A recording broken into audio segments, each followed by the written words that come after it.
আসসালামু আলাইকুম ওয়ারহমতুল্লাহি ওয়াবারাকাতুহু। আমার কলিজার টুকরা প্রিয় বোনেরা, একটু ভেবে দেখুন তো, দেখতে দেখতে ২০২৬ সালের রমজান মাস প্রায় শেষ হয়ে গেল। আর মাত্র ৪টি রাত, হ্যাঁ, মাত্র ৪টি বিজোড় রাত বাকি আছে আমাদের হাতে। ২৩, ২৫, ২৭ এবং ২৯ রমজানের রাত। আপু, এই ৪টি রাতের যে কোনো একটিতেই লুকিয়ে আছে সেই মহামূল্যবান রাত লাইলাতুল কদর, যা হাজার মাসের চেয়েও উত্তম। আপনি কি প্রস্তুত এই রাতগুলোর জন্য? একটু মন থেকে ভাবুন তো আপু, যদি আজ রাতেই সেই কাঙ্ক্ষিত লাইলাতুল কদর হয়, আর আপনি ক্লান্ত হয়ে ঘুমিয়ে থাকেন কিংবা সংসারের ছোটখাটো কাজে ব্যস্ত হয়ে এই রাতটি পার করে দেন, তাহলে আগামীকাল সকালে যখন ঘুম ভাঙবে, তখন কি আপনার মনে পাহাড়সম আফসোস হবে না? মনে হবে না, হায়, আমি কেন আরও একটু বেশি সময় আল্লাহর সামনে দাঁড়ালাম না? আমার প্রিয় বোনেরা, আমি জানি আপনারা সারা দিন রোজা রেখে ইফতার বানিয়ে সংসারের সবার যত্ন নিতে নিতে ভীষণ ক্লান্ত হয়ে পড়েন। কিন্তু আপু, এই ৪টি রাত যদি আমরা একটু কষ্ট করে, একটু পরিকল্পনা করে কাজে লাগাতে পারি, তাহলে হয়তো আমাদের জীবনের সব গুনাহ মাফ হয়ে যাবে। আপনার মনে কি প্রশ্ন জাগছে, আমি তো সাধারণ একজন গৃহিণী, আমার তো বাচ্চা আছে, আমার তো এত পড়াশোনা নেই, আমি কিভাবে এই রাতগুলোর জন্য প্রস্তুতি নেব? কোনো চিন্তা করবেন না আপু, আপনার এই বোন আজ আপনাদের জন্য হানাফি মাঝহাবের আলোকে কোরআন ও সহি হাদিসের ভিত্তিতে একটি পরিপূর্ণ এবং খুব সহজ রুটিন নিয়ে এসেছে। আজকের এই ভিডিওতে আমি আপনাদের সাথে শেয়ার করব এই শেষ ৪টি বিজোড় রাতে ঠিক সন্ধ্যা থেকে শুরু করে ফজর পর্যন্ত ঘণ্টা ভিত্তিক আমরা কিভাবে ইবাদাত করব, কি বিশেষ আমল করব, কোন দোয়াগুলো পড়ব এবং সংসারের হাজারো কাজের ফাঁকেও কিভাবে লাইলাতুল কদরের সর্বোচ্চ ফায়দা লুটে নেব। তাই ভিডিওটি একদম শেষ পর্যন্ত দেখবেন, কারণ প্রতিটি কথা আপনার জীবনের মোড় ঘুরিয়ে দিতে পারে। বোনেরা, রুটিনে যাওয়ার আগে আমাদের বুঝতে হবে এই ৪টি রাতের দাম আসলে কতটুকু। হাদিস শরীফে এসেছে, রাসূলুল্লাহ সাল্লাল্লাহু আলাইহি ওয়াসাল্লাম বলেছেন, তোমরা রমজানের শেষ দশকের বিজোড় রাতগুলোতে লাইলাতুল কদর অন্বেষণ করো। আমাদের ২১ রমজানের রাত ইতিমধ্যে চলে গেছে। এখন আমাদের সামনে বাকি আছে ২৩, ২৫, ২৭ এবং ২৯ তারিখের রাত। এর মধ্যে ২৭ রমজানের রাতটির কথা বিশেষভাবে বলতে হয়। আমাদের হানাফি মাঝহাবের শ্রেষ্ঠ স্কলারগণ এবং অনেক সাহাবী, যেমন উবাই ইবনে কাব রাদিয়াল্লাহু আনহু এর মতে ২৭ রমজানের রাতেই লাইলাতুল কদর হওয়ার সম্ভাবনা সবচেয়ে বেশি। ইমাম আবু হানিফা রাহিমাহুল্লাহ সহ অনেক বড় বড় উলামায়ে কেরাম এই রাতটিতে বিশেষভাবে জোর দিয়েছেন। তবে এর মানে এই নয় যে আমরা শুধু ২৭ তারিখেই ইবাদত করব। লাইলাতুল কদর আল্লাহ তাআলা লুকিয়ে রেখেছেন, যেন আমরা প্রতিটি বিজোড় রাতেই তাকে ডাকি। তাই এই ৪টি রাতের প্রতিটিকেই আমরা লাইলাতুল কদর মনে করে ইবাদত করব। আপু, হাজার মাসের চেয়ে উত্তম কথাটার মানে কি জানেন? পবিত্র কোরআনের সূরা কদরে আল্লাহ রাব্বুল আলামিন বলেছেন, লাইলাতুল কদরি খায়রুম মিন আলফি শাহর, অর্থাৎ কদরের রাত হাজার মাসের চেয়ে উত্তম। হাজার মাস মানে হল ৮৩ বছর ৪ মাস। একটু হিসাব করুন তো আপু, আমাদের গড় আয়ুই তো ৬০-৭০ বছর।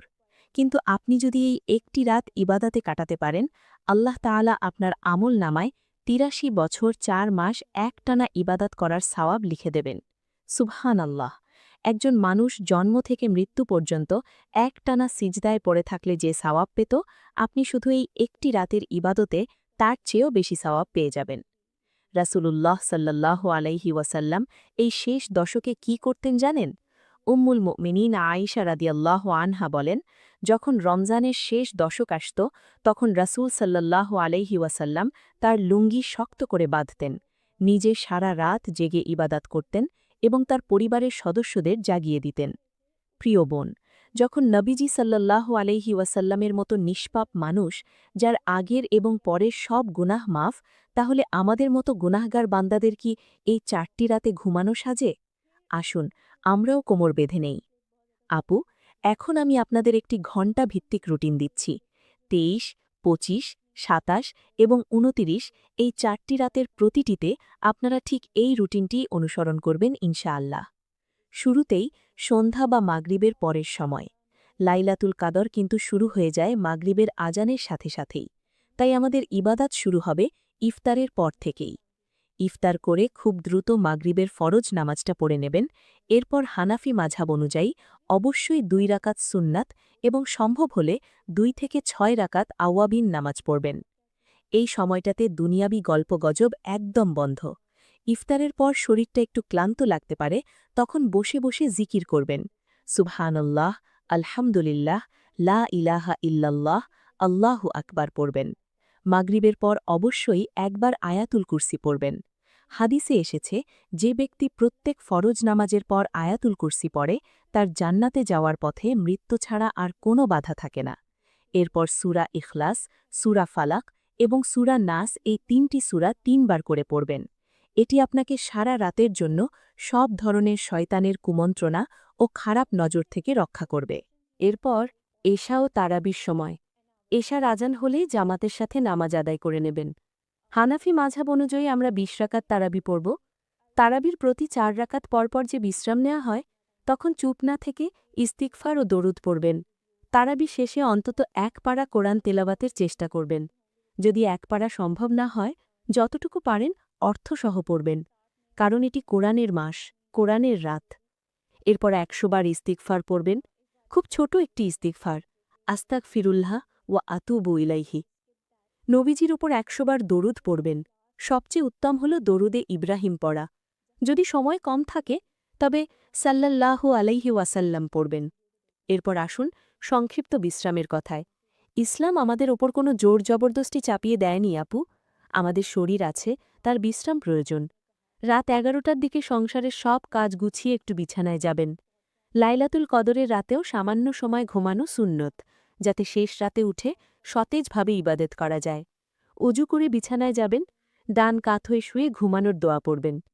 আর সবচেয়ে জরুরি কথা আপু, ঘুমানোর আগে মনে মনে দৃঢ় নিয়ত করবেন, হে আল্লাহ, আমি তাহাজ্জুদের জন্য উঠব ইনশাআল্লাহ, আমাকে জাগিয়ে দিন।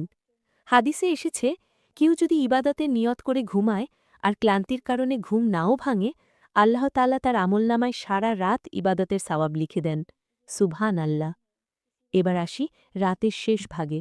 এটি হল রাতের সবচেয়ে মহামূল্যবান সময়। এই সময় আল্লাহ রাব্বুল আলামিন প্রথম আসমানে নেমে আসেন এবং ডাকতে থাকেন, কে আছো ক্ষমা প্রার্থনাকারী, আমি ক্ষমা করব। কে আছো রিজিক প্রার্থনাকারী, আমি রিজিক দেব। অ্যালার্ম দিয়ে রাত 1টা বা 1:30টায় উঠে যাবেন। ভালো করে অজু করে সুন্দর একটি সুগন্ধি মেখে জায়নামাজে দাঁড়াবেন। কমপক্ষে 8 রাকাত তাহাজ্জুদ পড়ার চেষ্টা করবেন, 2 রাকাত করে। একটি টিপস দিই আপু, প্রতি রাকাতে সূরা ফাতিহার পর সূরা ইখলাস 3 বার করে পড়বেন। হাদিসে আছে, 3 বার সূরা ইখলাস পড়লে 1 খতম কুরআন পড়ার সওয়াব পাওয়া যায়। চিন্তা করুন, তাহাজ্জুদে দাঁড়িয়ে আপনি কত খতম কুরআনের সওয়াব পেয়ে যাচ্ছেন। নামাজের সিজদায় গিয়ে দীর্ঘ সময় কাটাবেন। বান্দা যখন সিজদায় থাকে তখন সে আল্লাহর সবচেয়ে কাছাকাছি চলে যায়। সিজদায় গিয়ে আপনার মনের সব আকুতি আল্লাহর কাছে তুলে ধরবেন। উম্মুল মোমিনিন আয়েশা রাদিয়াল্লাহু আনহা একবার রাসূলকে জিজ্ঞেস করেছিলেন, ইয়া রাসূলাল্লাহ, আমি যদি লাইলাতুল কদর পেয়ে যাই তাহলে কি দোয়া পড়ব? তখন নবীজি এই মহামূল্যবান দোয়াটি শিখিয়েছিলেন, আল্লাহুম্মা ইন্নাকা আফুউন তুহিব্বুল আফওয়া ফাফু আন্নি। অর্থাৎ, হে আল্লাহ, নিশ্চয়ই আপনি ক্ষমাশীল, আপনি ক্ষমা করতে ভালোবাসেন, কাজেই আমাকে ক্ষমা করে দিন। আপু, এই দোয়াটি তাহাজ্জুদের পর জায়নামাজে বসে অঝোর ধারায় কাঁদতে কাঁদতে বারবার পড়বেন, অন্তত 100 বার পড়বেন। এরপর তওবার শ্রেষ্ঠ দোয়া সাইয়্যিদুল ইস্তিগফার অর্থ বুঝে পড়বেন।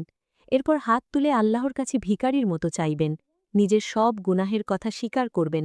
বলবেন, হে আল্লাহ, আমি অনেক দুর্বল, অনেক গুনাহগার, কিন্তু আমি তো আপনারই বান্দা। আজকের এই কদরের রাতে আমাকে খালি হাতে ফিরিয়ে দিয়েন না আল্লাহ। এরপর সেহরি ও ফজরের সময়। চোখের পানি মুছতে মুছতে সেহরি খেতে বসবেন। সেহরি খাওয়া সুন্নত এবং এতে বরকত রয়েছে। সেহরির সময়টা দোয়া কবুলের খুব বিশেষ একটি সময়। খাওয়ার ফাঁকে ফাঁকেও ইস্তিগফার করবেন।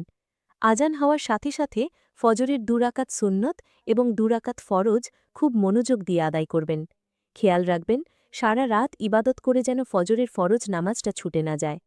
ফজরের পর জায়নামাজে বসে সূর্যোদয় অবধি জিকির, কোরআন তেলাওয়াত ও তাসবিহ পড়বেন। এরপর ইশরাকের 2 রাকাত নামাজ পড়ে তবেই বিছানায় যাবেন। আমার প্রিয় বোনেরা, আপনাদের সুবিধার জন্য আমি এই 4টি রাতের একটি চেকলিস্ট বা মাস্ট ডু আমলের তালিকা বলে দিচ্ছি।